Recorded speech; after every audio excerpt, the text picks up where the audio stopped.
Why would you want to use an analog? We looked at two different ways to use them in two different drugs.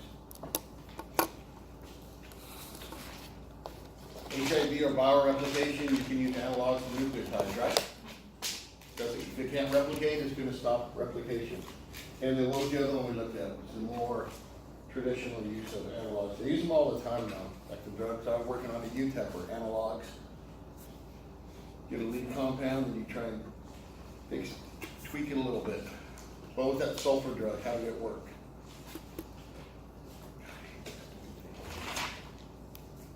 That's the one I really want you guys to know.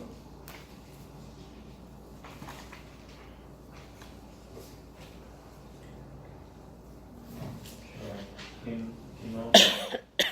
RNA inhibitors?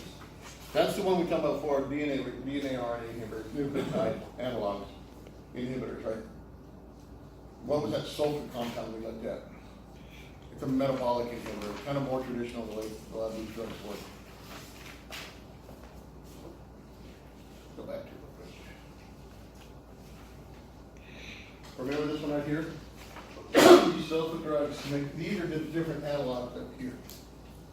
The compound's going to look like that, right? So these sulfur compounds or sulfur drugs are pretty much going to be what? The same compound, they've just been what? Oxidized. Modified, so they're going to fit where? They're going to fit in that enzymatic binding pocket, right? And it's going to competitively inhibit it. So, all right. I didn't go over viral encoding, I don't think as much. I was looking over this weekend. When a virus gets in, what does it have to do? What is the virus made of?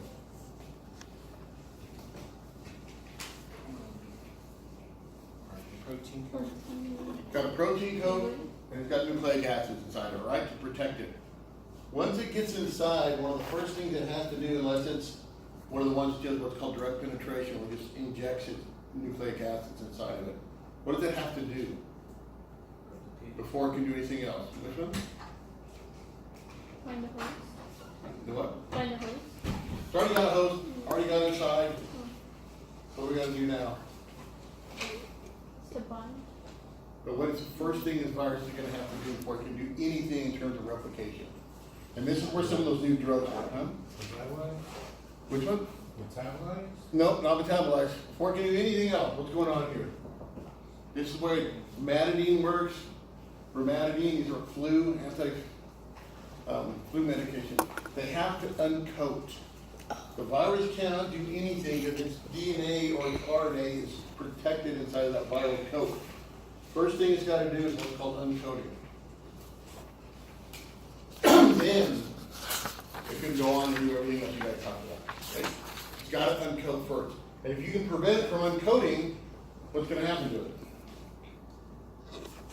The diode. Yeah, it's probably going to get picked up by a lysosome at some point, will get broken down. You can prevent it from uncoating, you can stop infection. And in particular with HIV,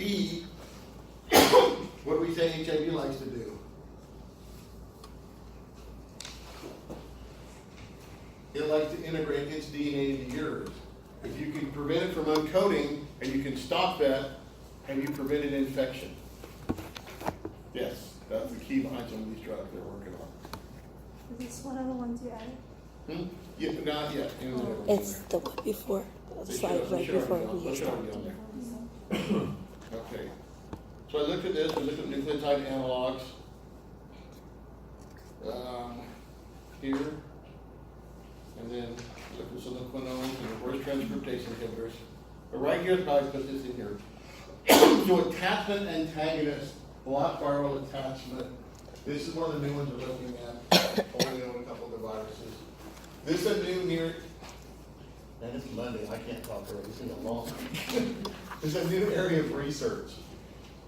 Viruses have to get inside. If you can prevent them from getting inside, they can't do anything. So let's look at HIV real quick. First we'll go over what it does. So here's the virus right here.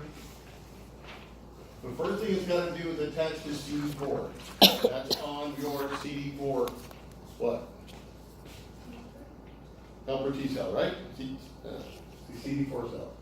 So it's going to attach to that receptor. Then it's got to attach to either CCR5 or CXCR4. This is a receptor that those long-term non-progressors have a mutation in that protects them from it. Because HIV to effectively get inside, it has to attach to both the receptor and the co-receptor. Then it's going to bring down, and then it's going to fuse with the membrane because it's an virus. So it can fuse with that membrane. And then once it fuses with the membrane, what does it do? It's going to insert its genetic material, and then it's going to reverse transcribe it to double-stranded DNA, and then it's going to integrate that into your DNA. And once that happens, you're what? You're done. Okay? It's going to be in there for, as far as we can say right now, unless you got really lucky and you kill that cell right away, you're going to be infected for life at this point. So where could you stop that? Where could you make drugs to protect this? To keep a person from becoming infected? You can stop the encoding, and then you can change the. You could This change. little encoding, it actually does do a little encoding when it gets inside. You could change its own receptor. But look at all the different areas we can target. Starting from binding. Right? You can inhibit what? Inhibit CD4 receptor binding. Inhibit CCR5 or CXCR4 binding. Inhibit fusion. Okay? Over here, fusion inhibitors. Inhibit reverse transcriptase. That's a good one. You can get that one in there quick enough, right? Inhibit integration. There's one of the new drugs out there does this. And if it prevents integration, then you're pretty much what? Cured or not infected. Once you can't say cured with this, because once you're infected with HIV, can you be cured? No. No. So you can prevent what? Infection. I think, what's that drug we were talking about that you looked up the name of it? Truvada. I'm pretty sure, I thought originally it was a binding inhibitor. I think it's an integrase inhibitor. So the point is, if you take this drug beforehand and you've got it in your system, and you get exposed to HIV, even if it gets inside of you, if you can prevent integration, you've prevented what? Infection for the most part. And these are several different ones they're looking at right now. I'm trying to get out on here. So attachment inhibitors, GP120 is a protein on the virus membrane. That's one they actually look forward to. They do the testing for you. CD4 blockers. And again, which would be better? Do you want to block the receptor or the ligand? Ligand. You want to bind the ligand if you can. So it's better to block GP120. And then you've got co-receptors in here. All these different drugs targeting those. Fusion inhibitors here. This one's actually a clinical trial, I think, still. All right, I just want to go over, you see, yeah. Should we be familiar with some of those? No, I just want to kind of show you the different ones. No, don't worry about these, because these are all, if you look at them, they've all got numbers. That means they're all what? A trial. It's still in the laboratory, so you have to worry about them. And again, some of this data is a little bit old, I can see the date on it, but of all these drugs that are clinical trials, how many things might make it to market? One, half of one. You're lucky if you don't one. I would say, you got a shot, none of them are gonna make it all the way through. We'll talk about why. What can prevent a drug from making it to market? I Toxicity. don't know the toxicology of all this. Not enough trials? Let's say you have enough trials. What could stop it?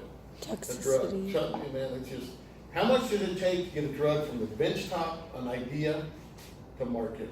I know I've mentioned this before. Years. About $1 billion now to get it on there.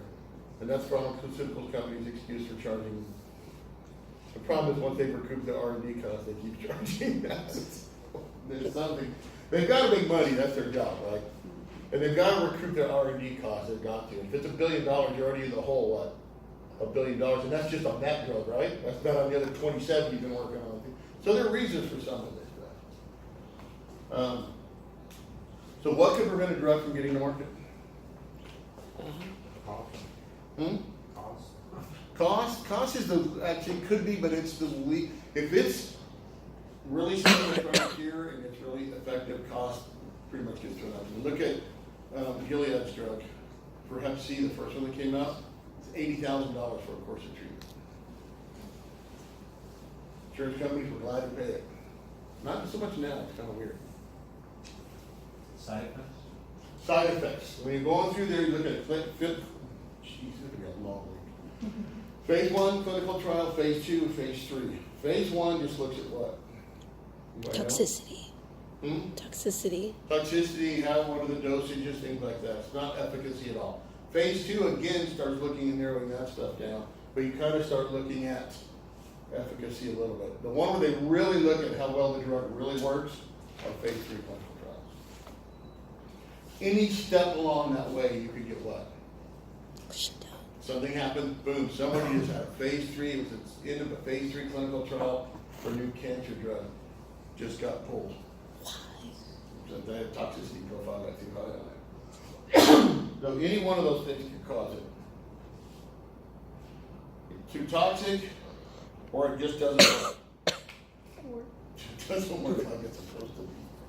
Just because it works in a test tube, does that mean it's gonna work in a mouse?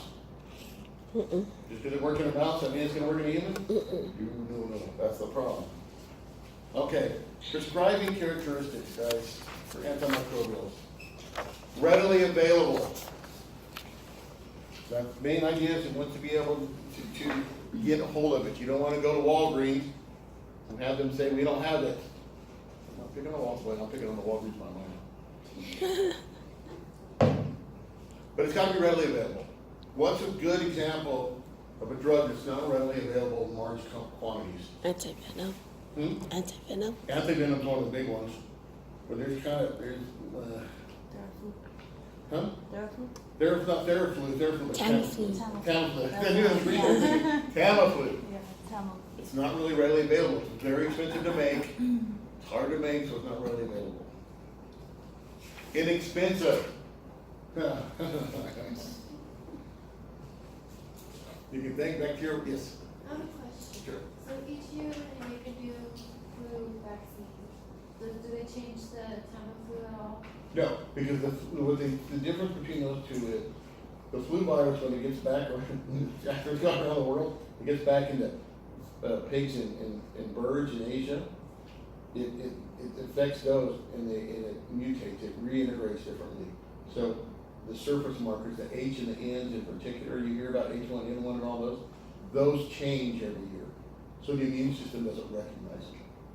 So the vaccine, let's see, I'm just gonna make up these things. If you made a vaccine against H2N7, okay, next year's maybe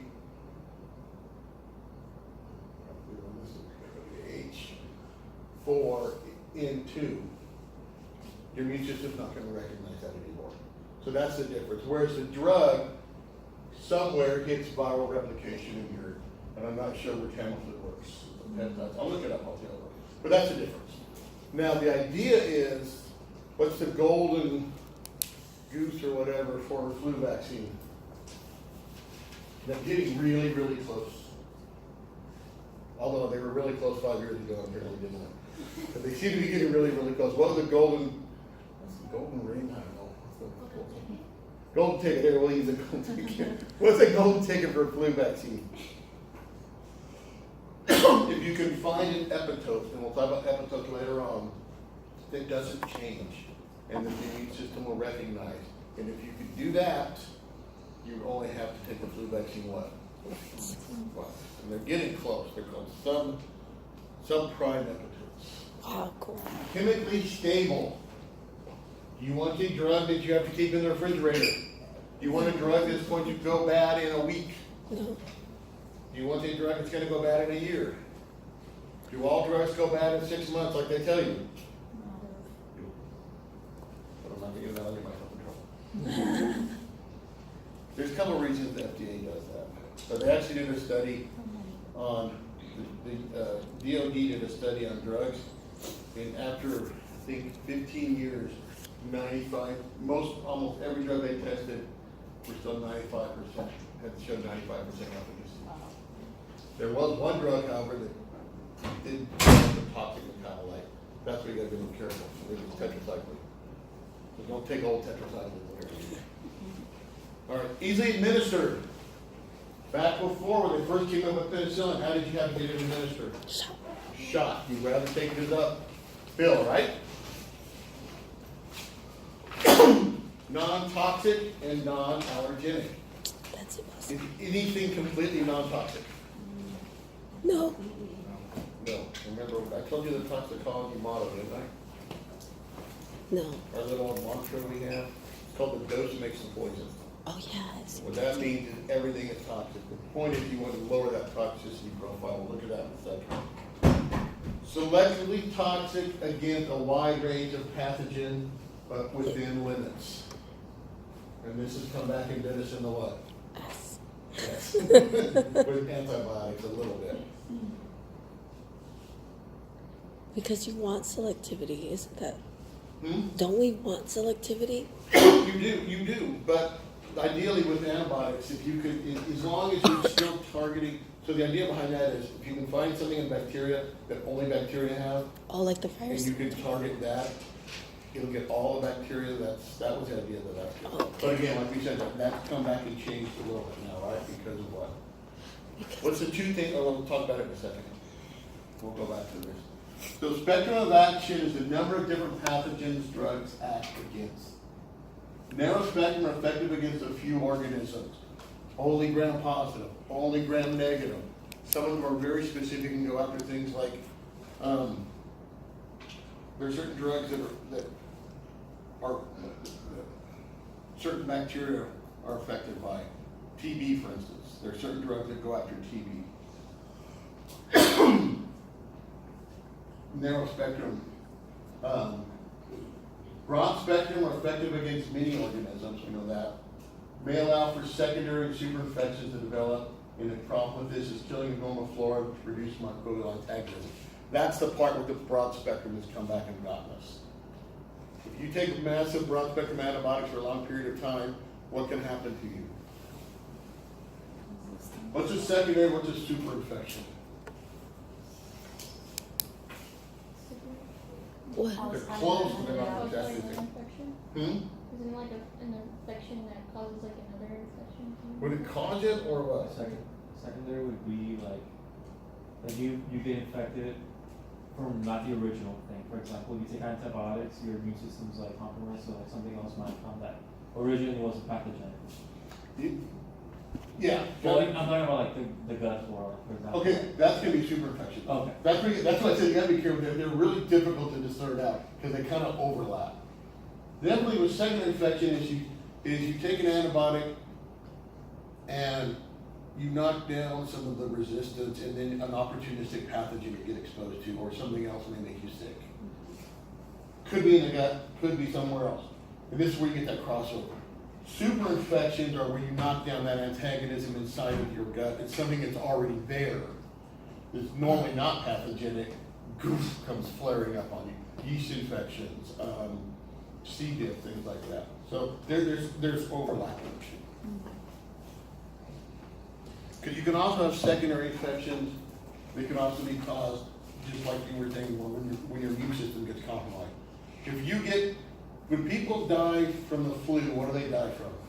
Pneumonia. Pneumonia. Pneumonia, they what? Secondary infection and influenza. Same thing with strep throat. Some people get secondary strep So throat. C. diff would be like super infection. C. diff would be super infection because it's already in there. Secondary infection would be something more like you MRSA. knock down the antagonism and then you get a strep infection or something like that. Or you get a urinary tract infection, something like that. They're hard to really, there's some overlap in there. Would be MRSA be one? Like We secondary? were watching the AIDS movie and you get like we thought from like the flu or something would that be a secondary infection? That would be, but then that's weird. AIDS is such a weird one because of what it does. It doesn't really make you sick per se. It just decimates your immune system. So yeah, there would be a whole host of secondary infections, secondary to HIV infection. But pneumococcal pneumonia, carpaccio sarcoma caused by the virus. Or some of the other ones. They get thrush. That's a classic one right there, right? All right. So let's look at some of the spectrum of some of these guys right here. That sulfamide, those sulfa drugs are narrow or broad? Narrow. Oh, just kidding, broad. Pretty broad spectrum. They get gram negative and they'll go all the way over to gram positive. And then why do we have chlamydia and rickettsias in a separate one?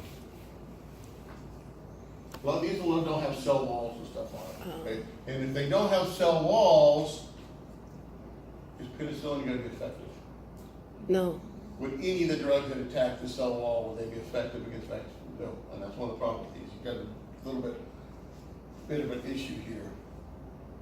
Streptomycin is gonna go after mycobacterium. It's pretty broad spectrum. The polymyxin is interesting because it really only goes after what? Negative. Gram negatives. Most of them are more effective against what? Gram positives, because they have that cell wall. Okay? These are antifungals. These are parasitic drugs. Ribavirin, encyclopedia. But what do you do? If a patient comes in with this severe sore throat that you know is bacterial, but it doesn't, I think we've already gone over this. You do a strep test, it's strep negative. You know it's bacterial because you can look at the pus formation, all this stuff that viruses usually don't do. What do you give them first? You're going to give them broad spectrum antibiotics first. Then you're going to culture it, and if you can figure out what it is, then you might switch to what? A narrow spectrum antibiotic after that. Sometimes you don't have a choice. All right. I'll be dinged.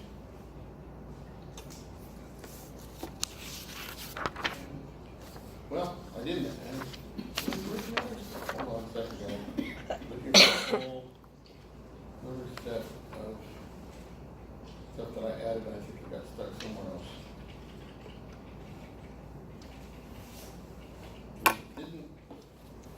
I think it didn't. All right. I'll come up with it later. Or I'll just tell you about it. What is it right here?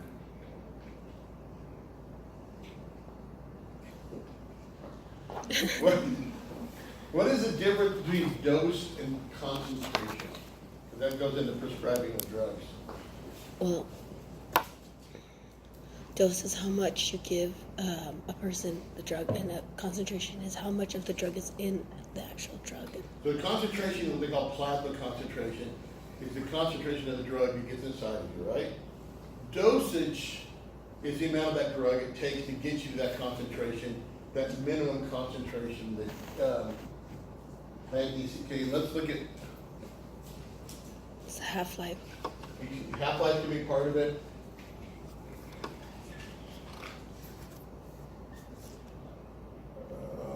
Okay, so you guys will come across these, you'll see them later on. EC50, ED50, LD50. Effective concentration in 50% of the people it's given to. So this is the minimum concentration the drug has to get to be effective or have a desired effect in 50% of the people. ED50 is going to be the effective dose of that drug. What's your LD50? Loading dose? Loading dose? No, lethal dose. Lethal. This is the dose, the lethal dose, your LD50. So when you start looking at toxin, you guys start looking at drugs, you start looking at PDRs and things like that, you'll see LD50, you'll see EC50s. LD50 is the concentration of the drug that kills 50% of the people that get to that. Okay? So it's going to vary. Now what can affect concentration? Anybody? Food? Fluid can a little bit, not too much, maybe a little bit. Food. Oh, food. Oh, food. I'm sorry, food. Food can. How can food do it? Like depending if you take medicine and empty stomach. You gotta take some ones on empty stomach, some ones on full stomach. Some of that's because of irritation. Other ones that has to do with absorption. There's certain drugs you can't take with certain vitamin K. I think there's another one. Vitamin D, I think is another one, because they can inhibit the absorption of the drug. If you inhibit absorption, you just don't want the concentration. Isn't also like tetracycline and like calcium or something? Yeah, calcium, then you go, calcium is what I was saying, tetracycline and calcium. Because vitamin D brings in calcium. Yeah, it's the absorption thing. It doesn't absorb as well. So if you don't absorb as much, what happens right from the start, your concentration is going to drop down, right? And if you need to get to this, and you're already dropping down that concentration, you're in what? Not going to work as well. What else can affect it? Isn't also like the times you like take it, like maybe now? Can be. A lot of that has to do with the way it's absorbed and half. What is the half-life? How much The, it takes to of it being absorbed. Yeah, how long it takes to get rid of half of the drug, how you get eliminated. What are the two routes of elimination? The two what? What are the two main routes of elimination of a drug? How do you get rid of it? Peeing it out. Hmm? Peeing. Pee it out. So kidneys, and what's the other one? Your, Large intestine?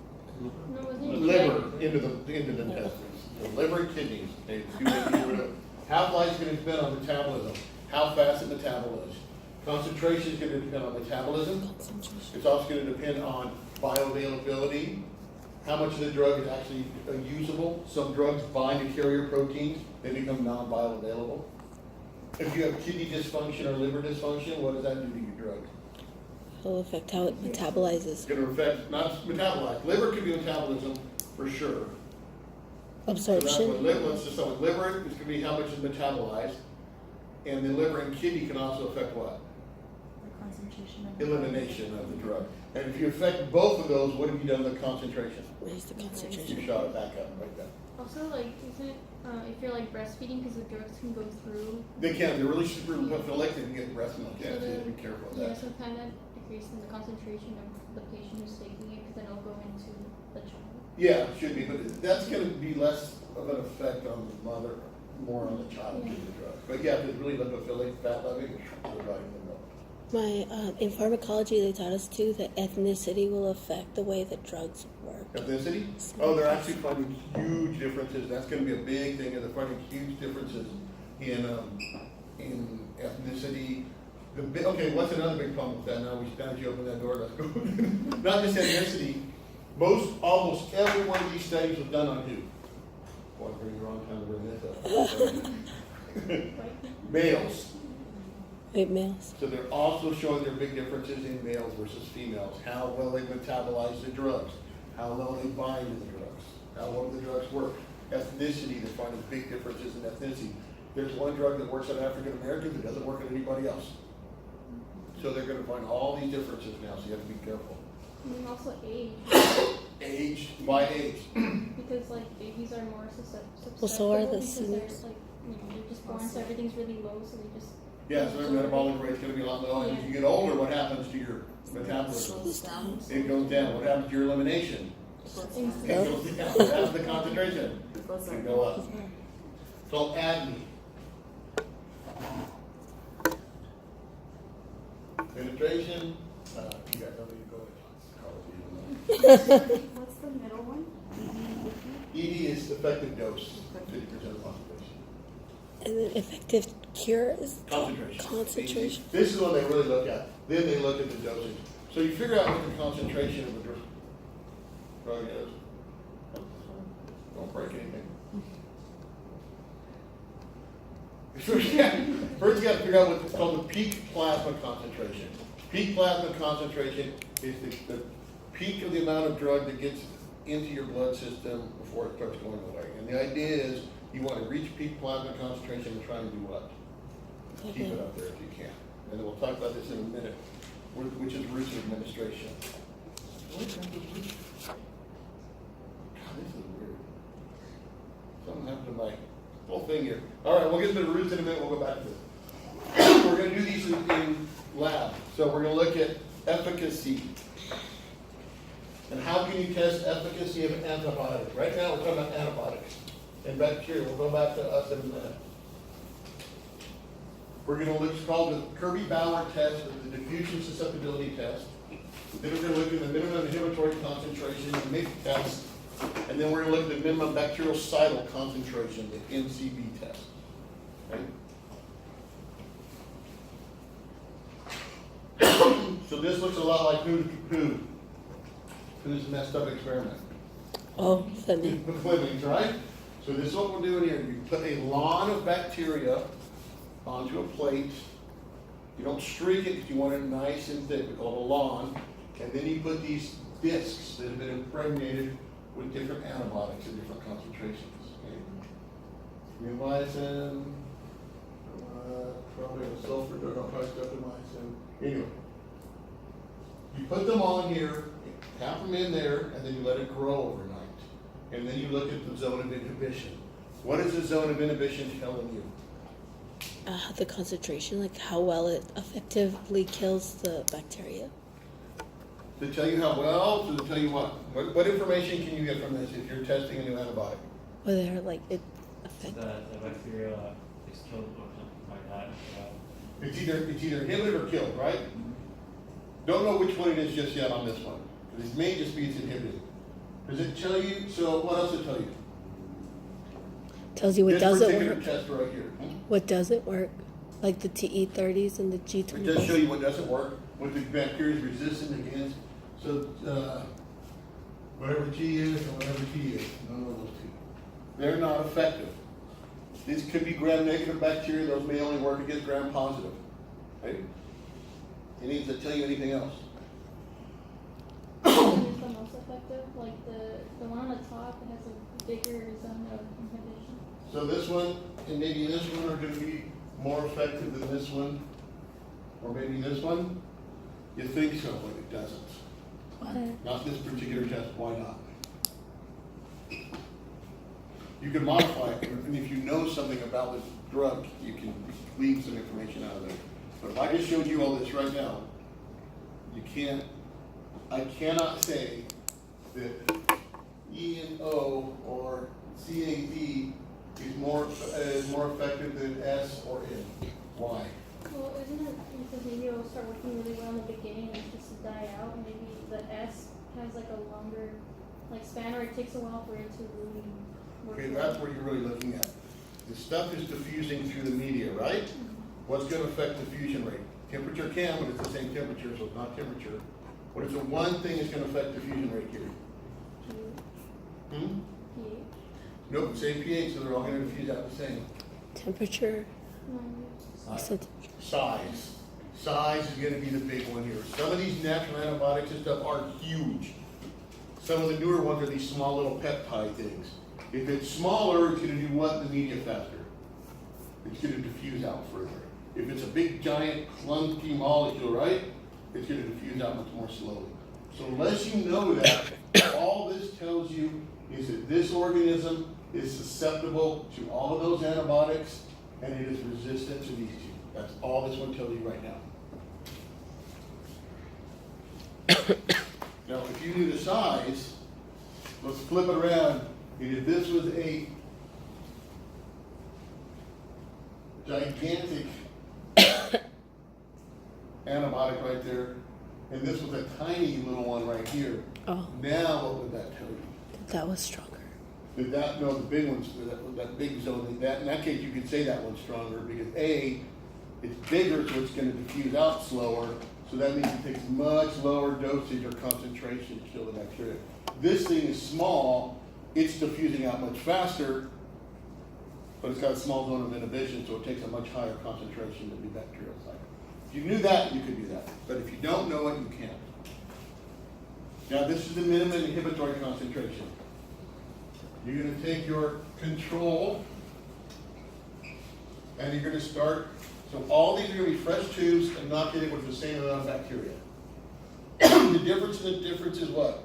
Increasing concentration. 0.2 micrograms, 0.4, 0.8, 1.5 micrograms per mil, 3.1 micrograms per mil, 6.3, what am I doing every time? Increasing. Doubling for the most part, increasing it, right? So what does this tell you? They're trying to see. Well, I would think they're trying to see that what's the lowest dose they can give you to kill the bacteria. Is that right? So what's the lowest dosage that will kill the bacteria? 1.5. Hmm? I think- That's the first So right here, looking at 1.5 is the lowest minimum concentration. I would use concentration here, not dose, because dosage implies taking of the drug. This is going to be concentration. A concentration. Okay. So you're saying 1.5 micrograms per mil is the minimum concentration that will kill the bacteria. Okay, let's hold off on that. What would you do if this tube was clear? Know that it was defective, like that you didn't. This is a control, so there's no antibiotic at all in this one. If you did this test and you went and checked in the morning and this tube was clear, all your tubes are clear, what would that tell you? That you messed up. You messed it up, the bacteria didn't grow. You didn't get any growth in here, you can't get any data from here. Exactly. Okay. And this is just gonna be a minimum concentration of 96 plate. Okay. And all it's showing you is what? Increasing concentration, you get, this is your control, and these are getting what? Clear. Clear as you go down. We've got a green color, it's gonna turn green when you get growth. Okay. This is just one that does both, it's the Mick and the Kirby Bauer. So And this strip just has increasing concentration, so you're looking at this down here, the same thing. The minimum concentration you're getting, any zone of inhibition is gonna be down here, so this kind of does both, right? But the one thing the Mick test doesn't tell you actually is that kills the bacteria. All you saw was what? You got no growth. It may not be killing it, it may be doing what? Inhibiting growth. Static, it may be inhibiting its growth, not killing it. So to make sure what the minimum concentration to kill is, that's the minimum bactericidal concentration. So you're gonna take the last 3 or 4 Mick tubes, starting with the clear one, because you know the other one didn't work, right? The cloudy one, that didn't work. You take the first clear one, the next clear one, the next clear one, and maybe the next clear one. You take those out, and then you plate them on a plate without any antibiotics on it. So what happened? Was that first one, this should be 0.8 and 1.6, right? Was that first clear tube, was that a high enough concentration to kill them? No, it was just No, inhibiting. just high enough to inhibit their growth. 1.6 micrograms per mil was the first concentration, it was actually high enough to what? Kill. Be bactericidal. So that's the difference, you know there. Could they be the same? B. Could the MIG test and the MBC test give you the same concentration? Sure. If it was very bactericidal, it's going to be, as soon as you hit that particular concentration, it's going to kill you. And we'll do all this in the lab, finally. We've got all the organisms in there. So bring gloves or goggles or anything else you want to take. All right. Route to administration. Topical application of drug for external. That's going to be where? What would be considered topical? On the skin. Creams, lotions, ointments. How about ear? Is that topical? Yeah. Whatever, you got a hole in your eardrum or something. Should be top. How about your eyes? I'm trying to get both. Usually it's considered kind of topical because hopefully it doesn't get in your eyes too much potential. Your eyes are pretty good at keeping it down. Oral routes requires no needles and is self-administered. This is a preferential route of administration. You guys are going to come, it's going to be the vein of your existence when you get young nurses. Called compliance. And what are we talking about when we talk about patient compliance? Yeah, it's like whether they're willing to even take the drug. Are you going to take your drugs when you're supposed to take them? I think the biggest problem with that is with the seniors because they forget how much of the Yeah. drug they took. Now, have you got a new company now that you can call your medications and they send them back to you in a little packet? And it's got everything that's in it. I wish I'd come up with that idea. That's cool. Intramuscular administration delivers drug via needle IM, intramuscular. That's where you get your flu shot, right? Intravenous is when you put it right into what? IV. Into the vein. You ever put it in an artery? Always goes in the vein. Okay. Must know how the antimicrobial agent will be distributed to the infected tissues. It's going to depend on administration, and dispersion, and where's it going to go to, distribution. Okay. What are we missing in terms of routes of administration here? Not necessarily for antibiotics. You're talking about antimicrobial, but what else? Like the spray, like the nasal spray. Intranasal, right? That's going to be one. What's another one? How along the same lines? How do they get anesthetics into people?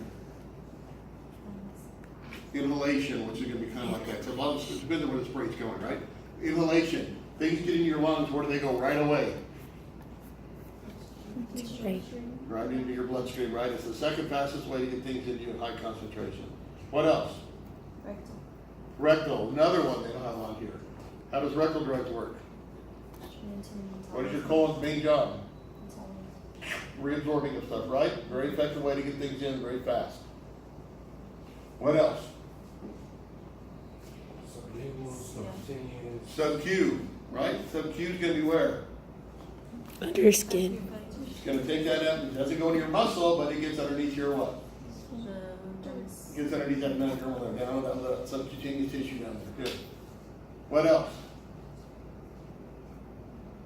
So they're like interdermal. Eardrums? Well, interdermal, like, Oh, transdermal, yes, that's the one people forget. What is transdermal? In the skin, in the dermis. It doesn't, not in it, it goes like the patch. The patches, any of those patches are what are called transdermal. They actually get absorbed through the skin. That's nice because it's slow, it's constant, and it can take a while. And then where else? What do you got? Would that wouldn't be topical application? Huh? Why wouldn't that be topical? Because topical is gonna stay on the surface where you put it. Transdermal actually goes from the skin into the bloodstream. Like that polymyxin is an antibiotic, it's nephrotoxic. You can use it topically, but if it were to go into your bloodstream, it could start damaging your kidneys. That's the difference. You gotta be a little bit careful with that. You ever know how the guy developed the nicotine patch, how he figured it out? What was nicotine first used for? Anybody, I'm trying to pick out smokers. What was nicotine first used for? Anybody know?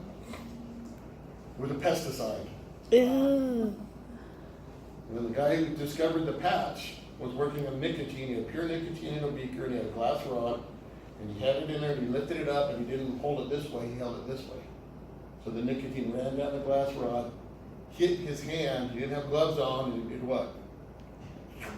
Right into his skin, because it's super lipophilic and he passed out. What? He woke up later on, thankful he was still alive, and came down with a great idea. Now he's probably super rich. Yeah, they use nicotine though. They still use it as a pesticide. And there's anything else, I'm trying to think of the other risk administration. So what about the person who did like, I know some people when they're trying to get over tobacco, they have like these little, it's like a nicotine, kind of like a little baggie. And you put, like, into Oh, your is it mouth. really? I haven't seen that. You haven't seen them? So Yeah. that's gonna be absorbed through what? Actually, that's another one, sublingual is another one. Sublingual? Any mucous membrane, sublingual, rectal we talked about, where else? Intervaginally is gonna be another one, you get drugs in that way. Some in the eye, but it's more topical, you don't get things in the eyes. Anything else I forgot? Would the implants work, like the birth control implants? Yeah, that would be actually. So like the, what's that one, the Norplant, right? Got the birth control one? Right? I'm not on any birth control right now. Norplant, I think. That's weird. What would that be? It's not transdermal. It's, Probably be some, wouldn't it be? sub-Q or is it intermuscular? Does it go in your cutaneous tissue or does it go in the muscle? I don't No, know. it's like right into the skin. So it's That's gonna be where sub- they go into the muscle. So it'd be a reversion of sub-Q. All right, and all those are gonna depend on what happens, and this is why. Oral administration is probably the least effective because what happens in terms of time and hours and relative plasma concentrations. It goes through your GI tract, so then it just. It's gotta go through your GI tract, it's gotta be absorbed, it's gotta get through the liver first, which is called the first pass effect, and you get what? You get a peak plasma concentration for a while, then it starts to drop right off. And then you have to take a what? Another one, so you kinda have this effect. Intramuscular, what happens? Goes in your muscle, then it diffuses out, gets in your bloodstream relatively quick, you can get a pretty good spike, and then over time, as it starts to go through, it gets metabolized, and the concentration drops off. Continuous intravenous is nice because you can do what? Control it. High peak plasma concentration, and as long as you keep the spigot open, what happens? It keeps You're gonna stays. keep that plasma concentration going. All right, how many more do we have? 1, One more? 2, 3, 4, 5, 6, 7, 8. All right. This one, I may have put this in. Oh, this one. Let's go ahead and wait on this. We'll talk about toxicity. Yeah, there we go. Okay. We'll go ahead and wait. It's already We'll finish this up and then we'll move on. And we'll talk about, and then we'll review. We'll finish this up and then we'll review for a test on Monday. Over these next two chapters, right? Okay. I have a question on the exams, Yes. because some of them, like, I know we didn't get the extra points put in. Yeah, I put those in the extra credit column. Ah, I okay. put those, I had a separate column, but I just throw any extra points, I just throw in that column. So no matter what happens, you get them. Let's say you try to drop a test, and there were some extra points on this test, and you drop that test, you wouldn't get those extra points. And plus I have to go through the calculator. So I just put them in that column. All right, guys, I will see you live today. You said you're gonna give another assignment, you're gonna give what? Yeah, I'm still trying to think of what it is. I'll come up with something.